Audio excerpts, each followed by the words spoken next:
welcome once again to Gaffing the Truth. My name is Jeff with a G. I'm right here with my good friend Scabs the Clown. Say hello, Scabs. Hi, Scabs. I'm just trying to do some adjusting on this thing. I got a new phone holder.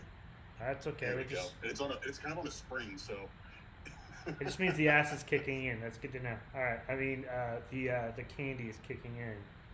yeah. So what's going on, buddy? Not a whole lot.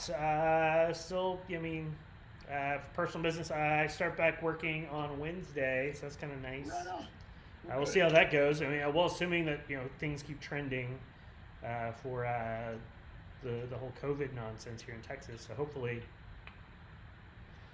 Well, yeah, they released new numbers and everybody's freaking out about it without reading it. it's It's like, here's a list of COVID-related deaths, and like people are like, they're changing the numbers. It's like, actually, if you click on this other part, it shows you like the definite COVID deaths, not the COVID-related deaths. So the numbers are right. yeah. So anyway, so that's a good thing.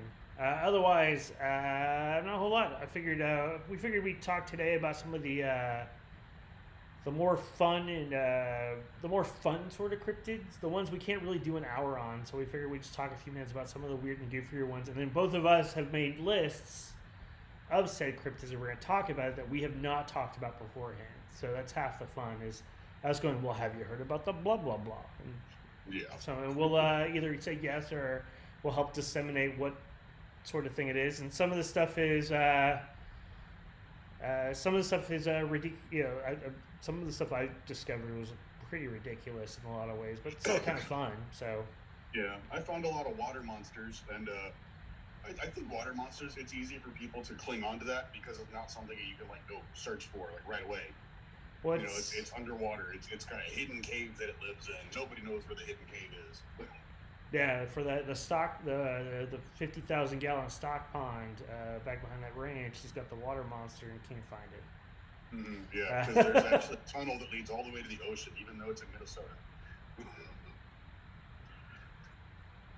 I tell you what, let me kick this off. I got my list here. Do we want to go? We want to go beasts. We want to go fish. We want to go bird. Or you want to go reptile / amphibian? Let's go beast. All right. So my let's talk about. Actually, I want to talk about the Dunga Van Hooter. Dunga Van Hooter. Okay, that I've heard that name before. Probably on some like random like top 10 cryptid video that I've watched because I'm a nerd. Yeah, because it's one. But I have no idea. All right, so the Dunga Van Hooter was based up in I think more in the north, like because these are like tales of like lumberjacks and stuff like that. So it's a little bit north of where we are. So the Dunga Van Hooter was actually a crocodile-like creature, but had no mouth. And instead of a mouth, it has two very large nostrils. And then what it would do is it would take his tail and go pound like loggers or campers to death with it until it pulverizes them into a gas and then breathes that in to feed. What kind of strength does it take to beat something into a gas? I don't know, but that's the first one I found. I figured it was like I can't even think of what drug-addled brain to come like, because sometimes cryptids are just something like that, and sometimes cryptids are another thing that people just mistakenly attribute to what that is. Yeah. Or it later turns out like something from a long time ago. It turns out was something they just discovered something that hadn't been discovered. They actually did find something that hadn't been discovered. It has since been. That I don't even know where to begin with what that could possibly be. It sounds like nothing that exists in nature. Yeah, it's like somebody saw something in the middle of the night after a bender. I think that is a bender creature. I mean, yeah, I'm gonna stick to that one. Somebody was a little high in the hooch, and yeah, and went with that. So I say that's not a real thing, considering that nothing else sounds like that whatsoever. even in other cryptid forums and stuff like that. So it's one of those. I'm gonna say that's a hallucination. That's somebody getting into the wacky tobacco, and it better have been the wackiest of tobacco, because the wacky tobacco I smoke hasn't made me like, yep, that's a mouthless creature right there, a sainted. I don't know. Anyway, what do you have? The first one, just because I only found a little bit of information on it, but like I said, it's another lake monster, but it was one I'd never heard of. It's the Lake Worth monster in Lake Worth, Texas. I actually know about the Lake Worth monster because I grew up not that far away. Really? Yeah. All it really says is, in the wilds of North Tarrant County roamed the Lake Worth monster, supposedly caught on camera in 1969. That's really no, there's not. I mean, it's this website has. But it's supposedly caught on camera in 1969. I love that. Yeah. And also, it's a lake monster that roamed. Yeah. It is. Yeah. Basically, all the cliche Ness stuff say the same thing about the Lake Worth monster. I'm sure it's either a serpent or a plesiosaur. Neither, because that's not a huge. Because here's the thing about most of the lakes in Texas is almost all of them are man-made. So, including Lake Worth. Yeah. So, it's one of those things. There was a lake in the area that I grew up in, Spring Branch in Houston. There was Spring Lake, right in the middle of this regular community. There's bayous and stuff because it's Houston.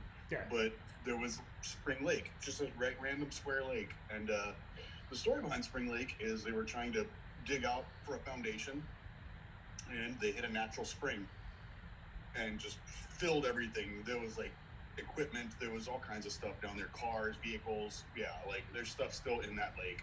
And also, back when that area used to be really bad, it was a dumping ground for bodies. So no monsters, just corpses. Yeah, corpses and tractors. So tractors and possibly ghosts, if you believe in such things. Yes, tractor ghosts. Tractor ghosts. Ooh. Oh my God, it's a tractor ghost. But yeah, no, the Lake Worth monster. I mean, it's there isn't I remember as a kid, because I grew up in Granbury, which is southwest of Fort Worth, and my brother-in-law's family was up more in that area. So yeah, I've swam in Lake Worth. I've ridden boats in Lake Worth. I've heard the stories of the Lake Worth monsters, which is really the most generic terms of a lake monster. Just Champy has a bigger story than the Lake Worth monster ever will. Yeah. And Champy even has a better story than the fucking Loch Ness monster does too. But it's anyway. Yeah, Loch Ness, it's for as popular as it is. There's not much there. No, there's not. And it's taken conspiracy theorists to expand on it and be no, it could be this, it could be that. It's okay, guys, it's a big reach. One of my favorite things about Nessie is there's a channel in part of the lake that has rock sides that are very heavy in quartz, and they're maybe when it's swimming through there, the quartz vibrates in a different way, and quartz, we use that for watches, so quartz has something to do with time, which means it transports the plesiosaur back to ancient times, back to the prehistoric time, because of the vibrations of when it's swimming through this channel. And then, it goes back to prehistoric times, and then it comes back and swims through it again, and it transports us to this time, and it's... So it's a time tunnel to ancient times and Loch Ness. Nessie's a time cop. Nessie's a tunnel, that would be such a great movie. just time crimes are happening, and it's just, we're gonna get away, and then just this big wave of water and stuff like that, something crashes through, is Nessie comes up with a badge and a gun saying, yeah, oh man, now I want that show. No, I do too. At the very least, let's do a really shitty comic book about it, just stick figures. Oh, there we go. Yeah, because the stick figure Loch Ness monster should be really choice. Yeah, right. All right. So, what you got? Let's talk about the cactus cat. The cactus cat. Yeah. Oh, is that, oh God, is that cat that doesn't have hair, just has like the weird spikes all over it? It does. It comes from the American Southwest, so that way it's closer to where we are. So in theory, so yeah, it is a bobcat-like cat, except covered in hair-like thorns, with particularly long spines extending from the legs, and its armored, branching tail. So it's not yes. It doesn't roar or anything, like screams, right, or something like that. Yeah, but here's the cool things. The reason why, other than the spikes, the other reason why it's called a cactus cat is because it likes getting into cacti, drinking the water, and that's how it gets drunk off the cacti. Lucky. So then once it gets drunk, then it likes to shriek throughout the night. It's very territorial.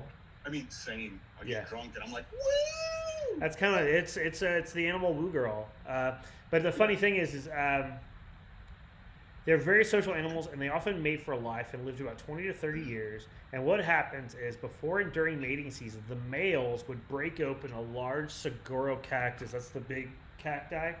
Saguaro. Sure, whatever. And saguaro cactus, and there's none in Texas. There's a whole song about it. Yeah. And what it is once it does so, the smell of the cacti entrances the female to come visit. And then what happens is they would both drink the cactus juice, get drunk, fuck, and have kids.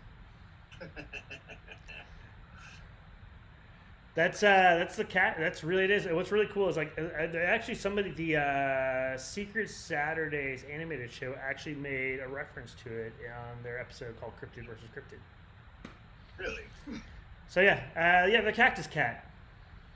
Yeah, I mean, it's definitely one of those ones like I've heard about it in like one of those, like I said earlier, like top 10 cryptids, and it's just like the cactus cat. It's spiky and it screams.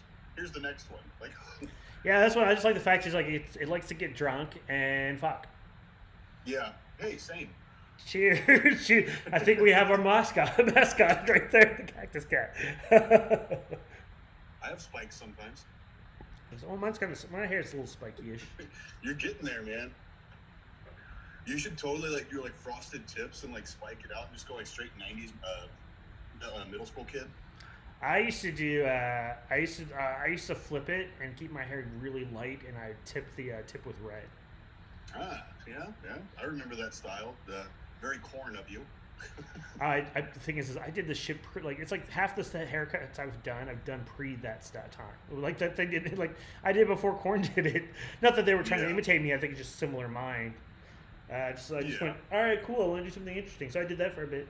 Yeah, I used to have the long hair with like the undercut, the shave on the sides and the back, and then I would just wear it down. And then somebody was like, "Man, you should put it in a ponytail because this wrestler did it once." And I was like, "I'll give it a try." And I did it. And I liked it, so I kept it.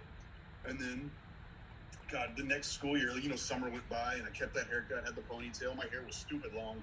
I get to school the next year, and like everybody had that haircut. I'm like, what the fuck? That's what's happening now. I mean, to be honest, I did it for a while with my hair just because it was just. I did it more because it was just I have such thick hair. It helped me keep my head cool. And then I cut it all off, and it's nice. I probably won't grow it that long again, but I like to shave sides and back. I think we just talked about that when I had long hair and I finally shaved it off, because when you have long hair, it's always no, I want to keep it. I like it, but I hate it.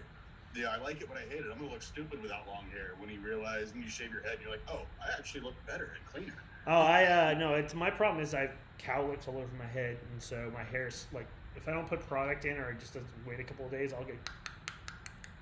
Yeah. So half the reason I kept long hair was to keep. Cowlick right here that you can't see. So that's why I kept it long for so long, because I knew it'd be like problem. Like me and I wear hats, and I product in to keep it down some. But it's one of those. Once it gets a little bit longer, it's going to get even worse than it is now. So. Yeah, I mean, I went to a slew of regular haircuts, but then landed on this one. Yeah. And wearing hats like to work and everywhere else when I didn't feel like doing my hair is totally normal. Yeah, that's pretty much what I'll be rocking is the hat. Yeah. I'll probably get it. I was like, I'm just gonna tattoo my head now. There you go. You can always grow hair back over it, or actually, no, or not. I did that for a little while. Yeah. All right, so what do you got? This one, I had never heard of it, and I love the description on this website. It's the Grassman out of Ohio. I don't know that one. I've never heard of this one before. It was I'm probably going to pronounce this horribly, but the Cuyahoga Valley National Park has a giant hominid called the Grassman, and he has 3 toes for some reason. I really hope he's more Swamp Thing than Bigfoot. That's it. Okay. So a 3-toed, human-esque, grass-covered creature that has 3 toes. Also, I was looking at Swamp Man comics yesterday. Because we stopped at a comic shop, and I was like, Swamp Thing! I miss Swamp Thing! But yeah, that's all it's on this website about this one. Okay. Yeah. The Grassman, huh? Yeah, I used to call the reason I caught my eye is one of the haunted houses I first started working at, I wore a ghillie suit. And a ghillie suit's for, hunting and sniping and shit. And I would call myself the Grass Monster. All right. So I saw this and I was like, oh, it's a thing. I did have somebody call me the Loch Ness Monster one time, and I totally broke character going, wait, what? All right. Let me see. Fun thing. Let's talk about the Snallygaster. Snallygaster? No, I've never heard of that one. I like that. Yeah. It is it's a bird / reptile chimera sort of thing. Like the bird thing, the prehistoric bird, the Zabadabababa or whatever the fuck it is with the long ass name. Kinda, but it's out of actually the Central Maryland, Washington D.C. area is where this is most commonly seen, and it stems from some German folk tales and stuff like that originally.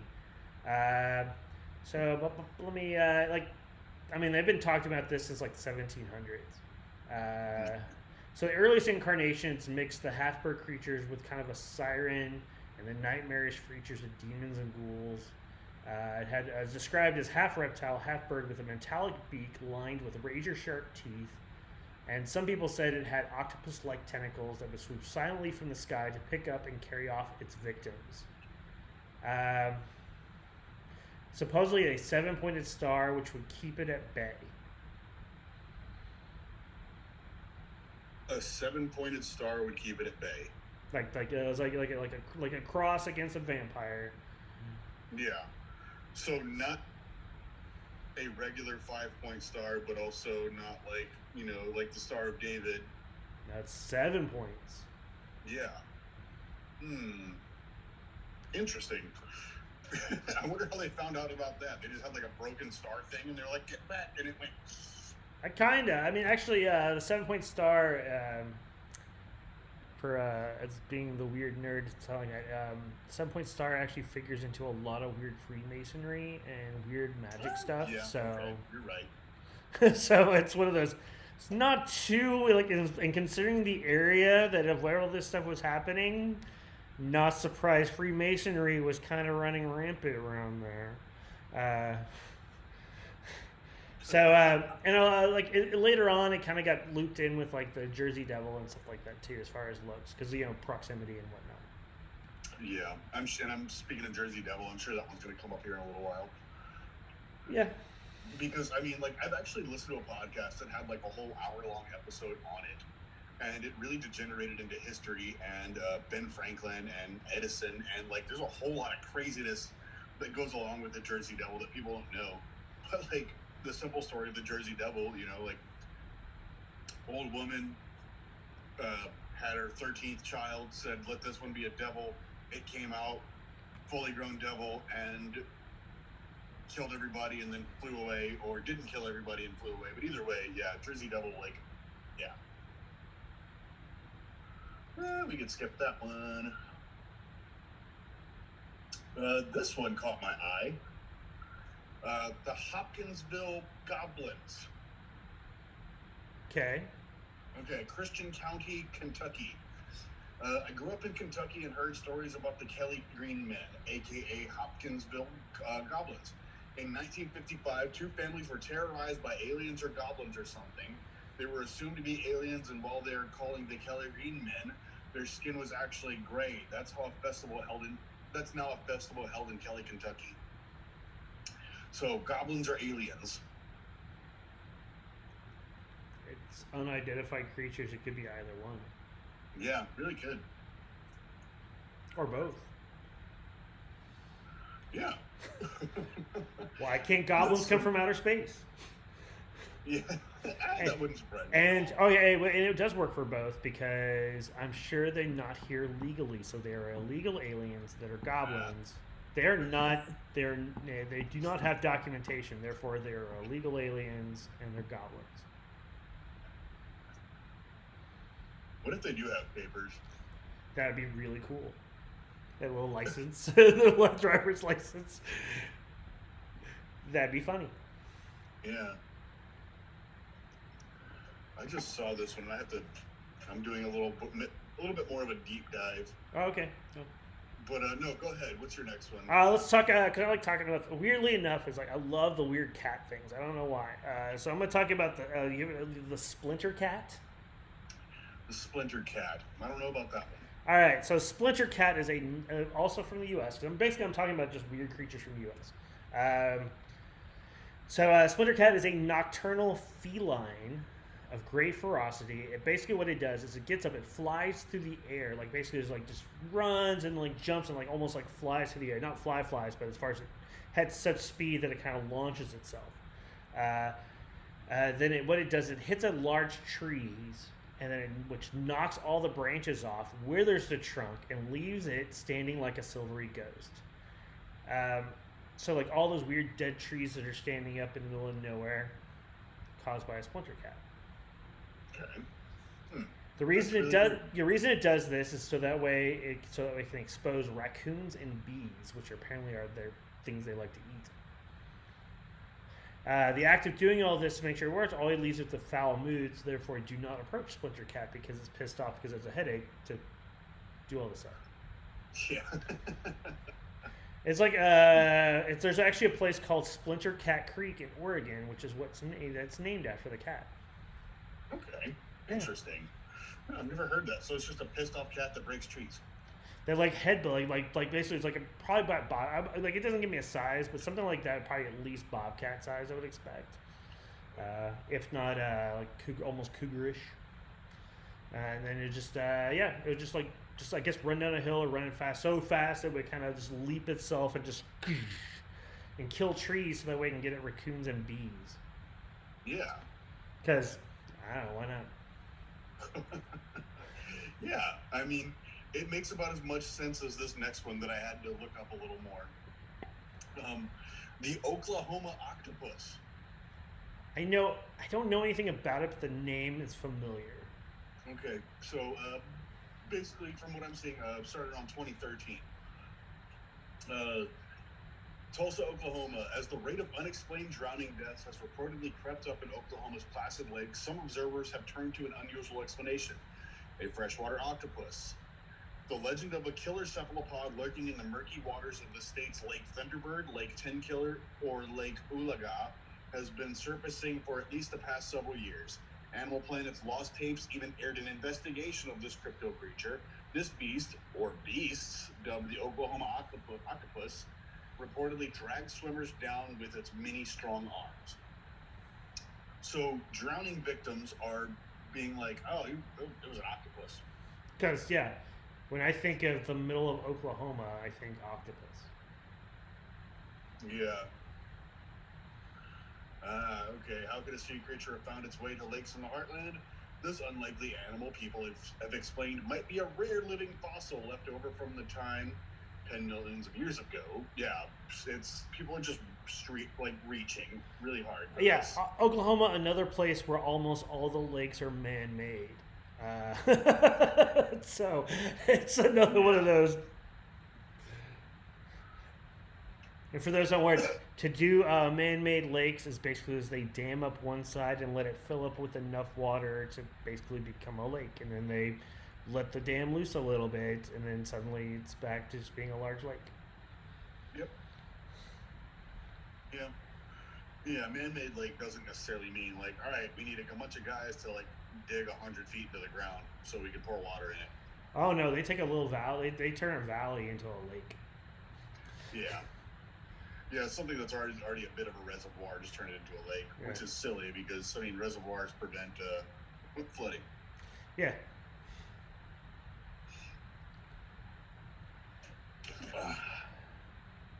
But yeah, I mean that's pretty much all for the Oklahoma octopus. It's just a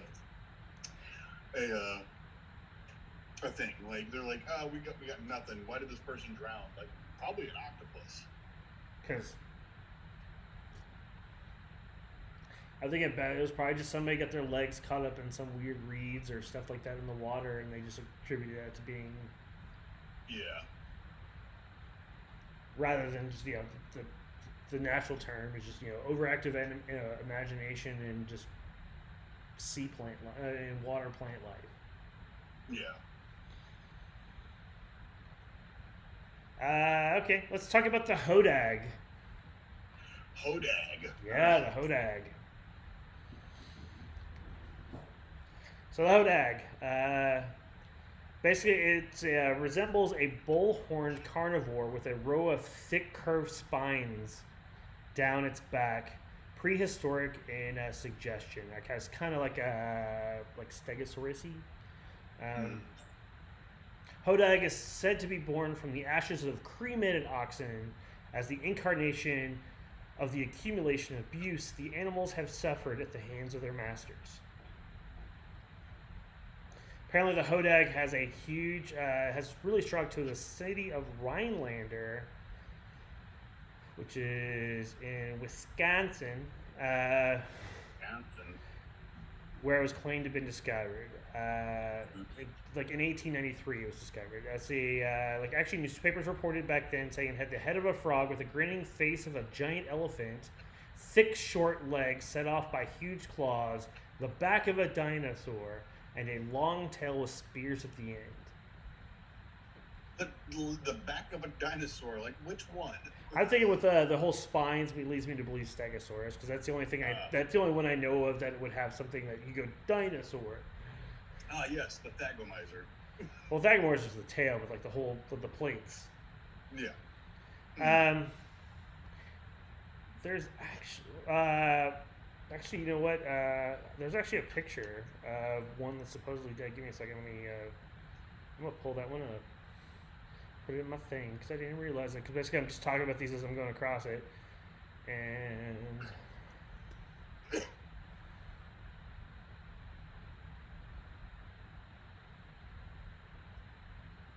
I'm gonna put it on my. I'm trying to think. It's like the next part to explain this. The next part of the hodag to explain, I need to have the picture up so you can look at it first before I explain other stuff about it. Ends up being a lot more to it than I was expecting. Yeah. Just be like, oh yeah, because I'm like, all right, cool. Here's some stuff up. I'm pulling names at random because I'm using names.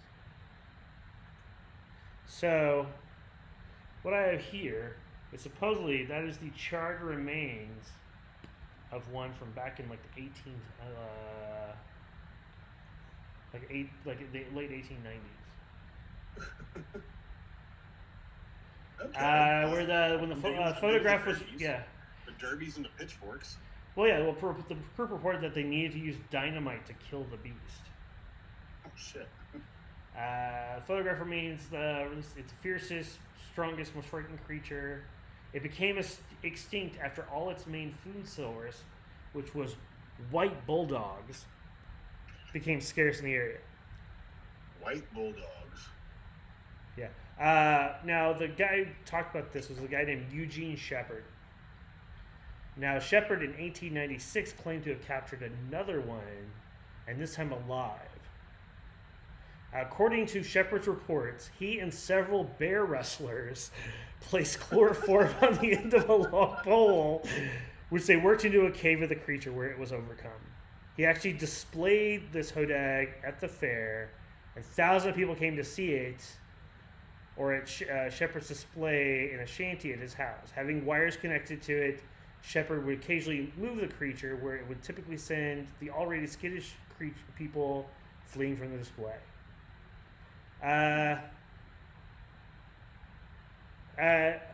It got so far as like people from the Smithsonian came to show up to take a look at it and act like that. And it turns out his living hodag was a hoax. It was a gaff. I need to see if I can find pictures of the Jersey Devil gaff. So yeah, I've seen a couple of those. Yeah, where it's a kangaroo with wings and painted stripes and shit. Like, yeah. Also, fun things, the hodag was actually used as a villain for the Scooby-Doo Mystery Incorporated show back in 2012. It's also is one of the entries in the 2017 Fantastic Beasts and Where to Find Them. And Creepypasta, Ted the Caver mentions the hodag, so kind of fun. The fact is, there's actually a picture of them with supposedly with the dead one that they had to blow up with dynamite. Which I thought was fun. Yeah, that's been more actually so far. Other than the cat ones, like I think the cat one, like the fucking cactus cat is just amazing. Yeah, that one's just more fun than anything. So this is another weird one. You ever heard of the Melonheads? Wasn't that a band from like the 90s? No, that was Blind Melon. Or the Lemonheads. Yeah, Lemonheads. Yeah, there's a Lemonheads too. But anyway, no, Melonheads. I don't know the Melonheads at all. There's several variations of this in multiple cities, but the Ohio one. So the Melonhead stories of Ohio are primarily associated with the Cleveland suburb of Kirtland. According to local lore, the Melonheads were originally orphans under the watch of a mysterious figure known as Dr. Crow. Crow is said to have performed unusual experiments on the children, who developed large hairless heads and malformed bodies. Some accounts claim that the children were already suffering from hydrocephalus, and that Crow injected even more fluid into their brains.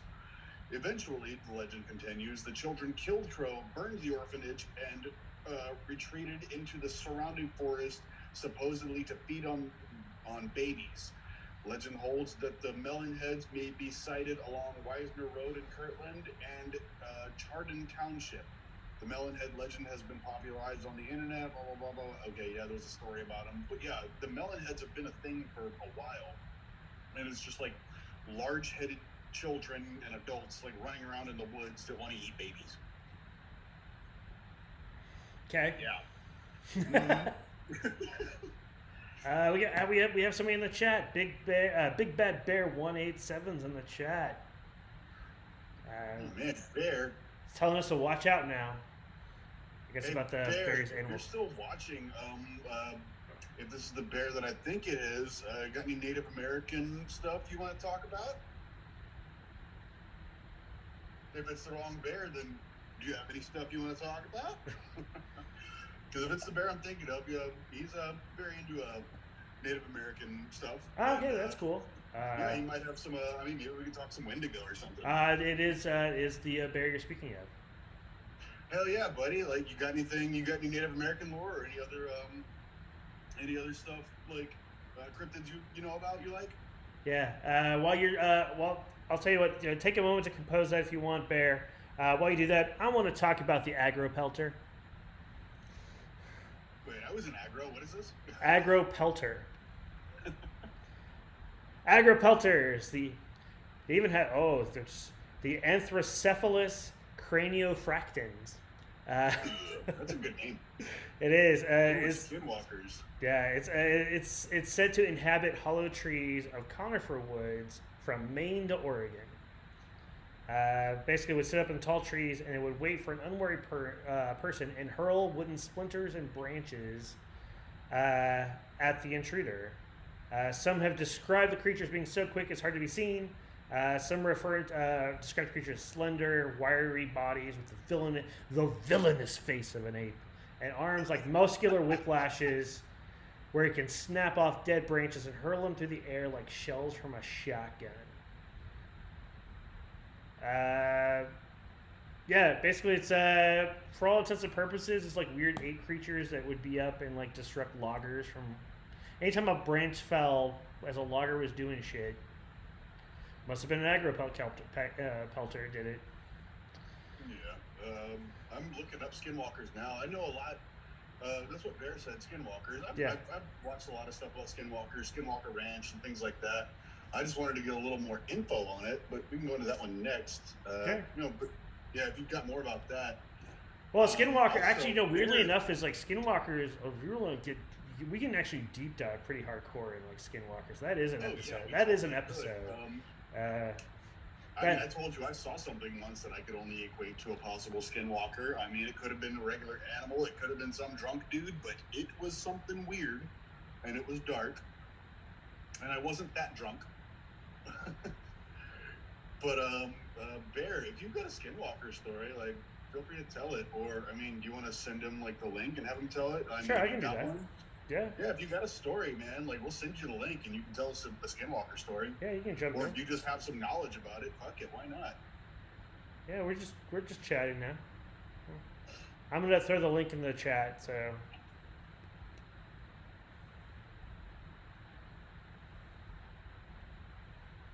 Let's see. Well, here, let's wait on skinwalkers a minute. That's what skinwalkers, like something like that's a deep dive. We can talk an episode about skinwalkers. Oh yeah, that one I'm confident. But I mean, if we got somebody wanting to talk about him now, I'm down to throw him in. He's still at work. He can't. I think he's watching his phone. All right, no worries.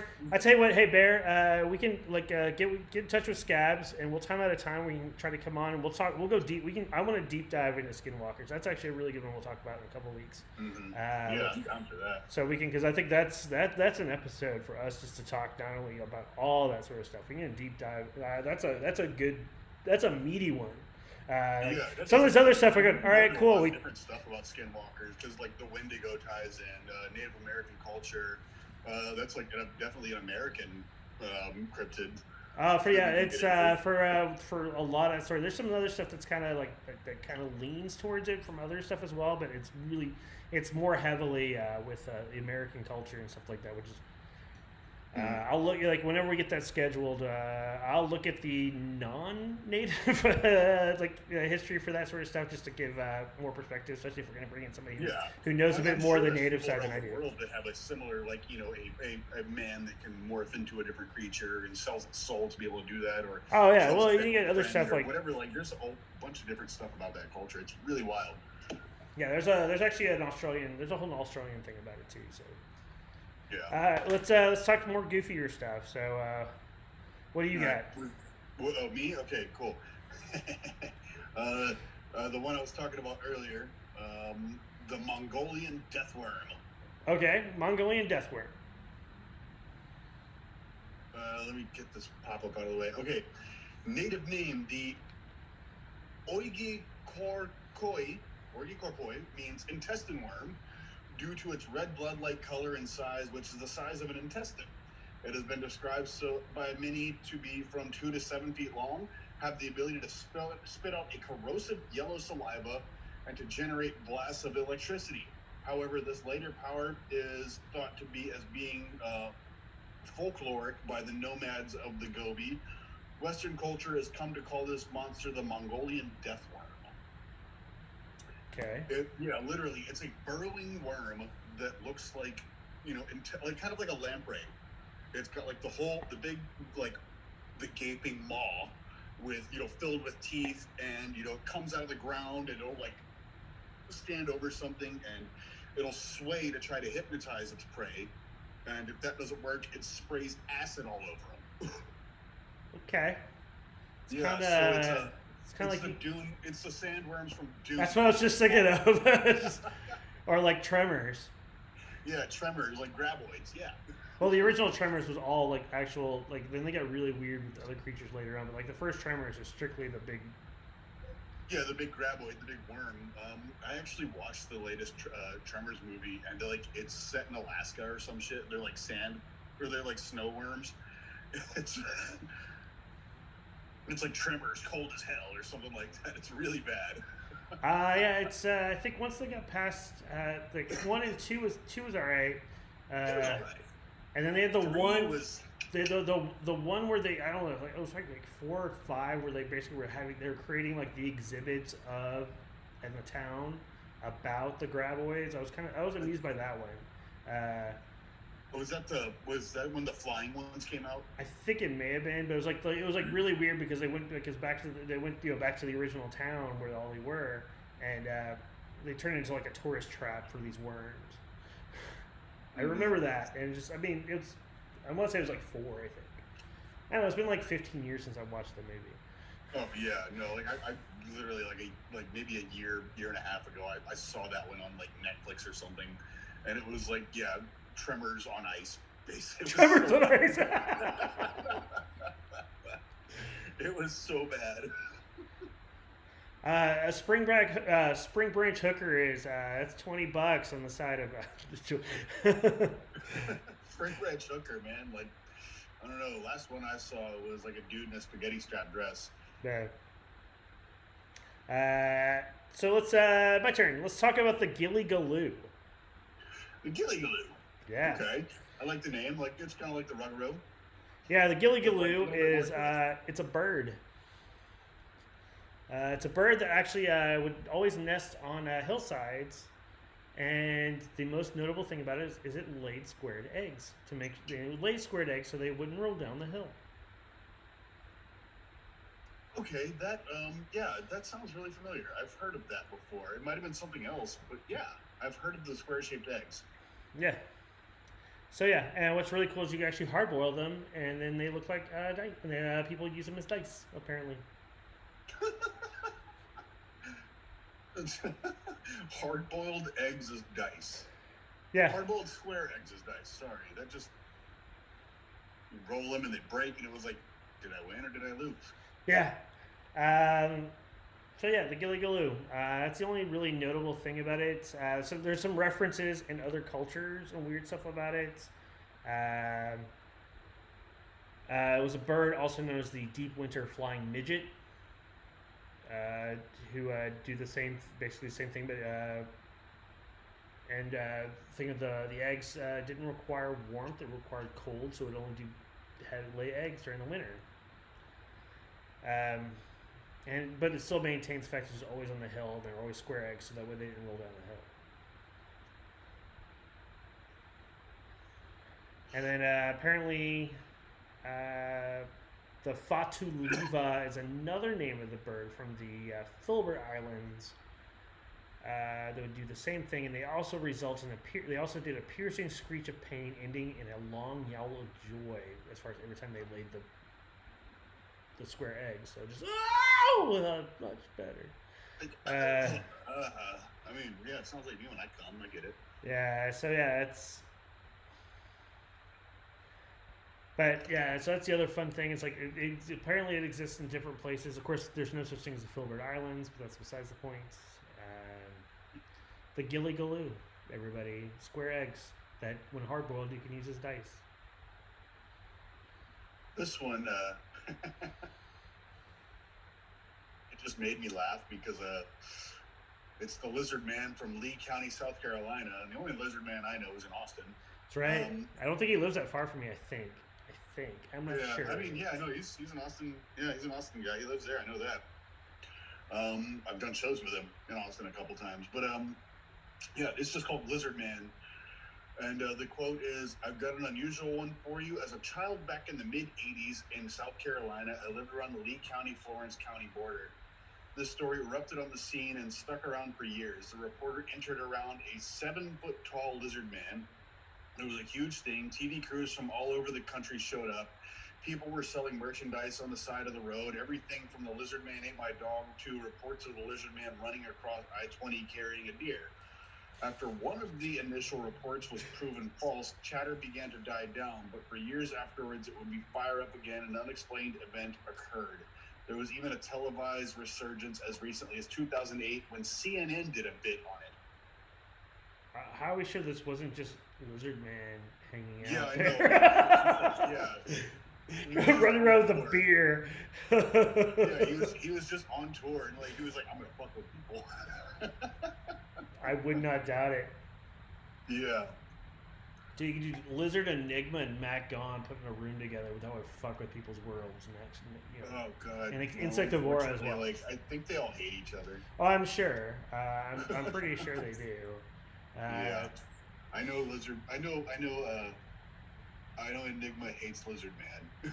And my understanding is that story. Yeah, and I know Matt. I know he was like the Lizard Man. He can't even be a prime color. I was like, because he's blue and he's green.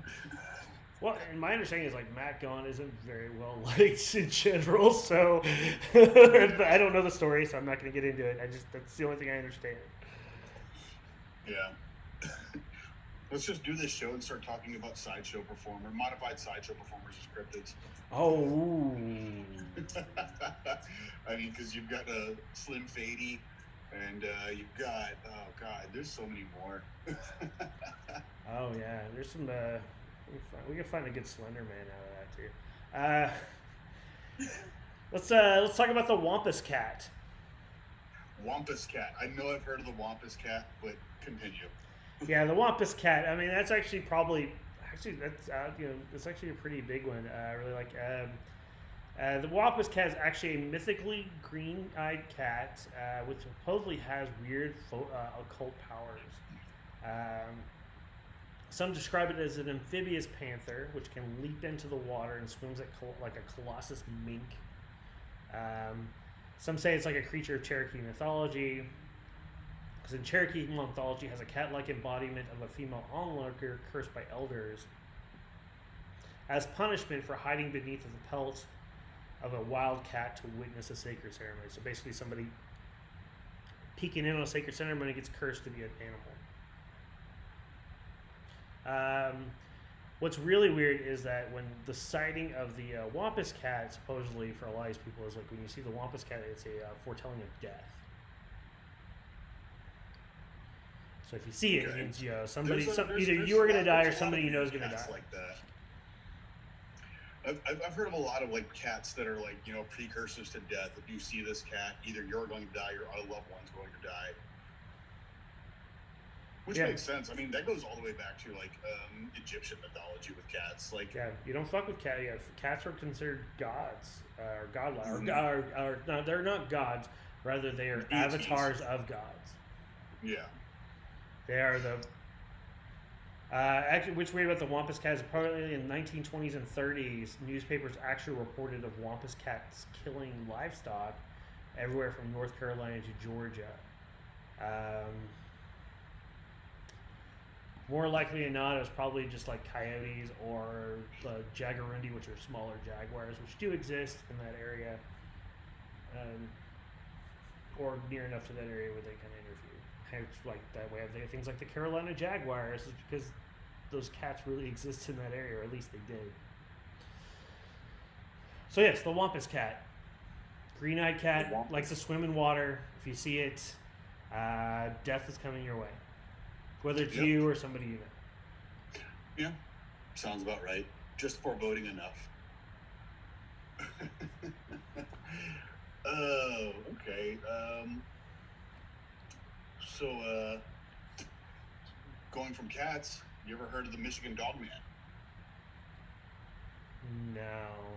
There's a lot of Dogman stories, but this one right here, in the woods of northwest lower Michigan, there is said to be a bipedal dog creature that has a howl that, conveniently, sounds of a human shriek. It's so entrenched in local folklore that there is actually a song about it that is played on the radio every year, as a local filmmaker made a movie about it starring Larry Joe Campbell, whoever the fuck that is. It even appeared in an episode of the shows Monster Quest and Monsters and Mysteries in America, two shows I've never heard of. I've heard of Monster Quest. Yeah, okay, but yeah, the Dogman, there's it's a very Northern America thing. It's bipedal, like human-like people with dog faces. Okay. And you know, I mean, I've booked a couple of those for my shows, but a different kind of show. No, these are actual, like, they never say anything about the hands. Maybe the hands, they're wearing gloves or they don't look at the hands, but it's always like a dog's head on a human body. But I'm wondering if they got like the cute paws too. Does they get to the cute little paws? Giant dog person, be like, you pet their belly and they just go, ah. Okay. I'd be murdered. I'd be mauled by a dog person for wanting to like touch their paws. No, it's fair. It's probably a weird that's probably a weird offshoot of like Bigfoot and stuff. I would expect. Yeah, to an extent, yeah, for sure. Because bipedal, mammal hybrid. And you said what? You said Minnesota, right? Most of them. This one's Michigan, but Michigan, Minnesota area. Well, actually, what's weird is because like I've been deep diving into like sideshow history and stuff like that, especially when it comes to the natural borns. And the dogmen, yeah. There's basically people, yeah. There have been several that at least several have come through from there. For over the years. So it's there's something I actually need to deep dive into. One of my coworkers, he's an older guy, really great guy, but he's definitely like pushing 70. He talked about when he was doing deliveries down in like South Texas somewhere. There was actually a family of people whose faces were completely covered in hair, and everybody was afraid of them, but they were the nicest people, and he always every time he went down there, he would stop at that store just to see them. And I was like, are you just an old drunk guy because you are, or like did this really happen to you? Actually, what's weird, okay, so let's we're gonna get off topic here, but that's fine because once again, deep diving and stuff like that. Back in the 30s and 40s, Houston was a very popular winter spot for a lot of the circuses and tent shows residents. Very popular. I mean, it's before Gibtown became a really big thing. Or Gibsontown was really mostly like the Ringling Brothers. But like a lot of the smaller circuses would actually winter in southern Houston. So much so that one of the circus owners, whose name escapes me at the moment, decided to retire and became the mayor of South Houston. And a lot of the highways built in South Houston were actually built by his elephants. Really? Really? The problem is, like, I only could find so much on the internet as far as this goes, other than the fact that it exists and stuff like that. I think I'm probably going to have to go hit like the Circus Museum, and there's some other stuff I'm going to deep dive a little bit heavier. But it's one of those. So it does not surprise me that a family of dog people, for lack of a better term, are in that area because a lot of circus people end up retiring and living. That's really interesting. I didn't know that. Yeah.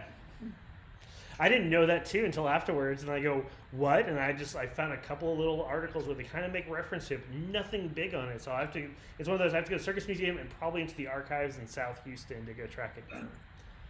No shit. Wow. I think his name is, it's Barnes. I think maybe the last name was Barnes, I think. I don't know, I'll track it down again. Oh yeah, when you find it, let me know. That's really interesting. Yeah, if I can find a place where I can look at that stuff more, I'll look at it. The Scutacamuch Ghost Witch. I do not know that at all, but you know what? I'm gonna pull that up because that sounds like it might be a good thing to end on. I've never heard of that. Yeah, I think it might be a good thing to end on.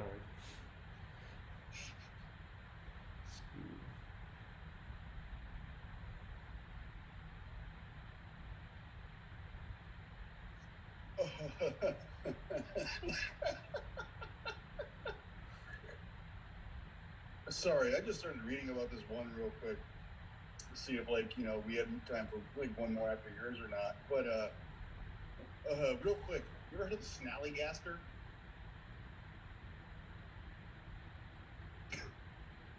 No, we can talk about that. No, it's a dragon that would fly around Maryland. Oh, I did see a little thing about that. I talked about that a second ago. Oh God, ew, what the fuck is that thing? That's a great picture. All right, so the Ghost Witch was an unnamed monster of the Wabanaki tribes. And it's said to have been created upon the death of an evil magician who refused to stay dead, but comes to life at night to kill, eat, and throw curses at any unlucky humans who come across them. So it's just standing there waiting for people. Like, it's like there's not a. I'm trying to see if I can find some more. I mean, there's like a show. There's a little YouTube link, which I'm trying to see if I can find something bigger about it because there's maybe.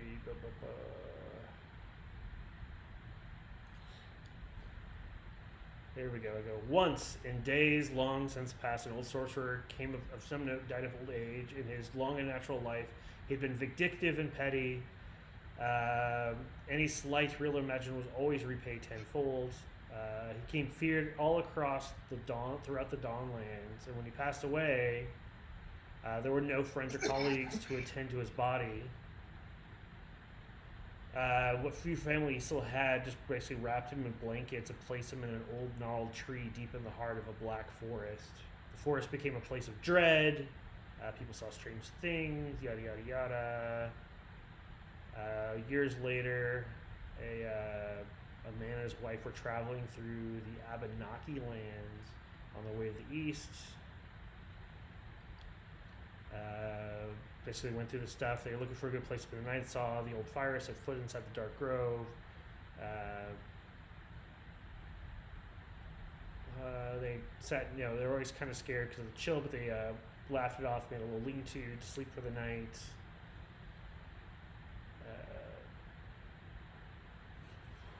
When they tried to go to sleep,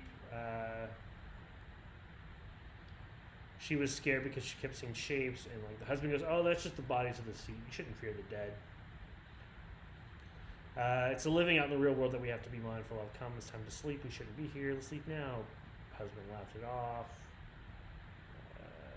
Skipping through as far as this stuff, like because it's like a really cool story. Like this thing I'm finding out. Basically, they end up going to sleep. They wake up. She goes to wake her husband up, and she turns him over, and he rolled onto his back, face frozen in horror. He was dead. With the left side of his chest, it was a ruined mass of blood and viscera. Yeah. Nice. Yes. She went out running out of the forest, ran into this other tribe who thought she was crazy.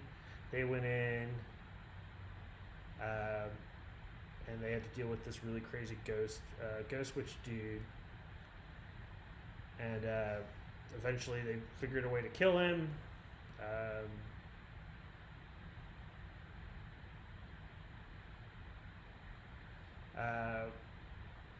Which basically all they had to do is they found the corpse of the old wizard or witch in the trunk, and basically they remove the core. They basically the traditional killing the witch stuff. Find the body and put it to. It's really interesting as far as how this thing came to be, like this story.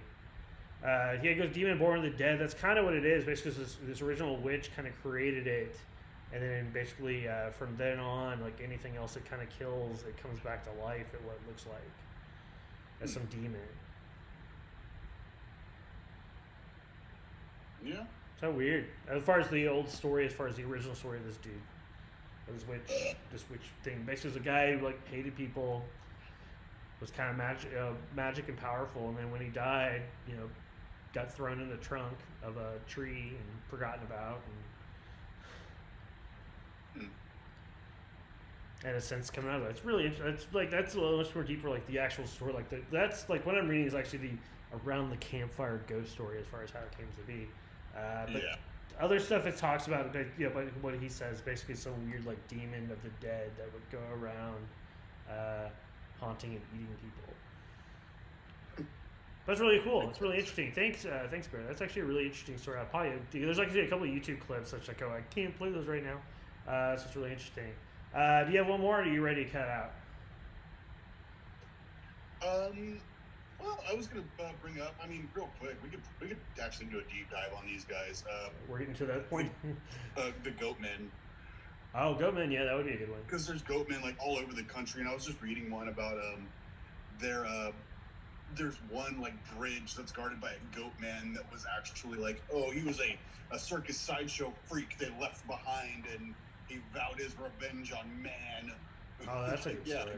And there's protectors of bridges, there's evil Goatmen, there's satyrs, Goatmen have been a thing for Ever. I mean, between like Greek culture has a lot of it. If you look back at the Celtic culture, has a ton of it.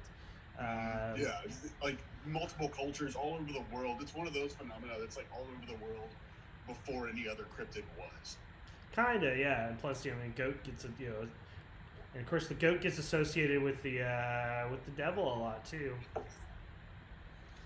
Yeah, I mean, you could argue that. I mean, fucking the Jersey Devil maybe a type of goat man. Yeah. Who knows? But yeah, no, Goatman would be fun. We already talked about next week, possible internet conspiracies. Yeah, that should be interesting. Yeah. Yeah, I think we're about done on this one, man. All right, cool. That was a lot of fun. Like, kind of just like going, all right, here's some of the weirder, either lesser known or kind of goofier ones. A lot of the ones I talked about, they actually stem from like weird tales from like people who created things like Paul Bunyan and Pecos Bill and stuff like that. Is where a lot of it comes from. Yeah. I mean, there's shit. We could go into like sometime maybe the tunnels into the inner Earth, because there's a lot of talk of like Ant-Men and things like that. Oh, yeah, the under Earth talks about Ant-Men. Well, that's also where the lizard men came from too. So yeah. That's another good one too. Yo, that's add to the list too. So what do you have? You got anything to plug? Got anything to plug? Thursday's always tentative. Hot Mess Happy Hour. Who knows what'll happen or not? If it does, get drunk with us. If not, do your own damn thing. And then Saturdays, we got Sideshow Saturdays. That's always a blast. Boobzilla at 7 Central. Myself at 8 Central. And I'm waiting on confirmation. Pretty sure it's definite. But, yeah, Tinderbox. Hopefully got them. That'd be good, yeah. Yeah. And what about you? All right, so Wednesday is the Devil's Hour. For the Devil's Hour, which is my weekly variety show that I do at 10 p.m. Central Standard Time here on Captain Fever Live. This week I have a really great band by the name of Ghost Wolves. I've got Carmina Vavra, who's a great drag queen out of Houston. Yeah, I know. They're actually a really good band too. I really like them a lot. I got the Bridge City. I want to hear them. Yeah, they're good. Bridge City Sinners, really good. They're like the weird like folk punk band from out of Portland. And then I've got the Dr. Finnegan Circus is coming back to do some more stuff with us. Right. Our friends Dr. Finnegan's.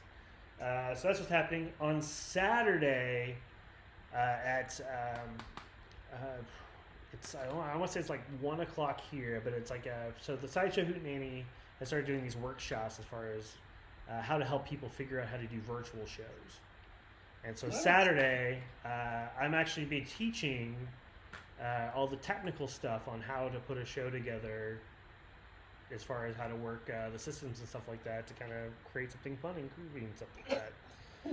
What has worked best for me so far, but all the other options as well. And then see, what's worked best for me on virtual shows is riding coattails and bringing in popular people. Yeah. Well, yeah, for like guest stuff, my thing is like knowing the computer stuff and things like that, the programming. But that's kind of how it works for me too. And then that night, as part of Sideshow Saturday, I've got the great and wonderful Pickles LeVay from the great Sideshow clown from Toronto, Canada. She's got a cool show. I've got my Sex Clowns for Satan shirt.